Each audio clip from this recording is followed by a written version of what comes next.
Magandang umaga po, January 17, araw po ng Sabado, 8 AM po.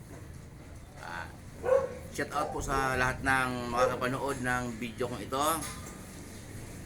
Madalas pong sinasabi po natin at narinig din naman natin sa iba noon pa, kahit nung bata ako na marami pong nakakaalam na si Jesus ang ating tagapagligtas. Kasi Bisaya pa nga ang salita noon, manunubos. Ay hindi natin kayang iligtas ang ating sarili, kundi si Jesus lang.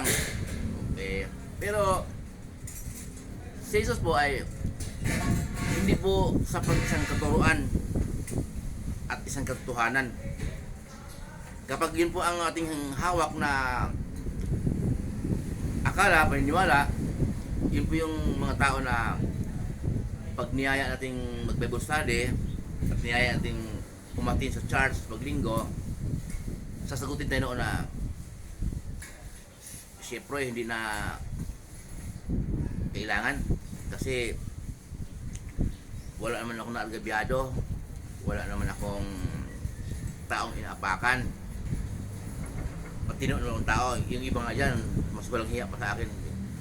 Hindi po kailangan po siya ay hindi lamang isang katuruan at hindi lamang isang katotohanan, kundi kailangan sambahin po natin siya sa puso at isip at sa gawa. Okay? Ibabasaya po ako sa John 12:48. Ito po. May ibang hahatol sa mga ayaw tumanggap sa akin at sa aking mga salita.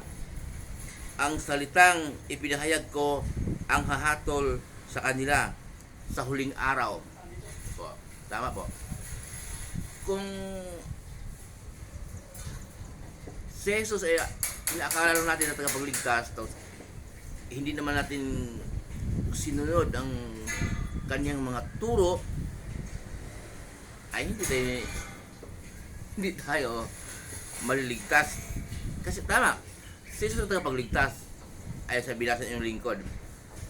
Kung ayaw natin sumunod sa kanyang mga turo, sinasabi na sa sarili na tagapagligtas siya, hindi naman natin sinusunod ang kanyang mga turo, useless din po yun. Hindi po tayo maliligtas. Hindi niya tayo mailigtas kung hindi natin yung sinusunod ang kanyang mga turo. Ang turo po ni Jesus ay mababasa po natin sa Bible, buong New Testament po. Muli po yung lingkod, si Chef Roy. Ingatan po tayo ng Diyos at mag-iingat din po tayo.